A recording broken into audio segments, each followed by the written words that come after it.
আজ আমি সবজি দিয়ে চিংড়ি মাছ রান্না করব, তাই চিংড়ি মাছটা ভেজে নিয়েছি এবং কি সবজি নিয়েছি দেখুন, পটল, ঝিঙে আর আলু দিয়ে আমি চিংড়ি মাছ দিয়ে, কুমড়ো এগুলো দিয়ে আমি আজ চিংড়ি মাছ রান্না করব। তাই তেলটা গরম করে নিয়েছি, এবার আমি এই সবজিগুলো ভেজে নেব। এই যে তেলের মধ্যে আমি এবারে সবজিগুলো বেশ সুন্দর করে ভেজে নেব আর সুন্দর করে ভেজে নিয়ে তারপরে মশলা দেব। মশলা নিয়েছি পেঁয়াজ, টমেটো আর আদা, আর কিচ্ছু না, আর সামান্য একটু গোটা জিরে ফোড়ন দেব। এই যে আমি জিরেটা নিয়ে নিয়েছি, এটা দিয়েই আজকে আমি চিংড়ি আর সবজির রেসিপিটা বানিয়ে নেব। আপনারা দেখতে থাকুন।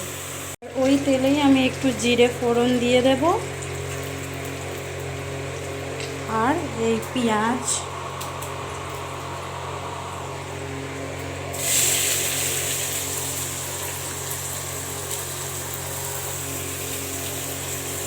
টমেটো, আদা,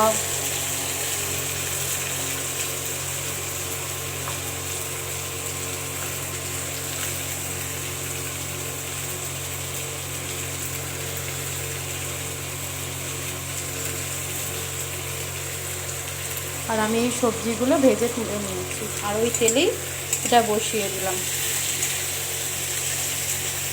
এবার একটু নেড়ে মশলাগুলো একটু ভাজা ভাজা করে নিয়ে তারপরে শুকনো মশলাগুলো দেব।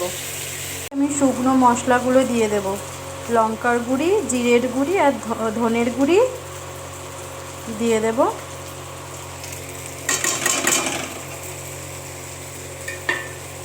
আর সাথে হলুদ দিয়ে এটা একটু ভালো করে নাড়াবো। স্বাদ মতো একটু লবণ। মশলা কষানো হয়ে গেছে, এবার আমি সবজিগুলো তুলে দেব।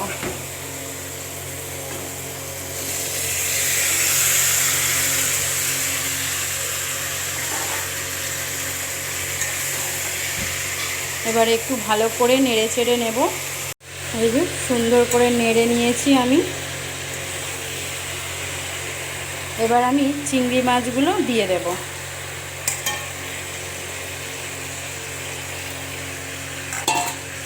চিংড়ি মাছগুলো দেওয়ার পরেও একটু সুন্দর করে নেড়ে নেব। তরকারিতে একটু সামান্য একটু মিষ্টি দিলে ভালো লাগে, আর নুনটা আপনাদের স্বাদ মতো দেবে, আর অল্প একটু মিষ্টি দিলেই হবে, আর নুনটা যেমন আপনাদের প্রয়োজন তেমনই দেবেন।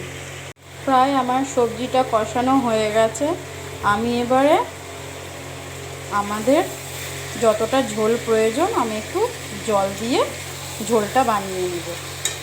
মিক্স তরকারি তো, তাই বেশি একটু ঝোল বানাবো না, একটু গা মাখা রাখবো। একটু ঝোলটা আমি বানিয়ে নিলাম।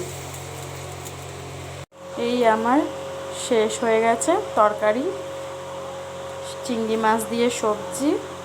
কেমন হয়েছে আপনারা জানাবেন, আর আপনারা ঘরে কেমন করে বানিয়ে খান সেটাও বলবেন কমেন্টে। আর এরমভাবে বানিয়ে খেয়ে দেখবেন, খুবই সুন্দর লাগে খেতে।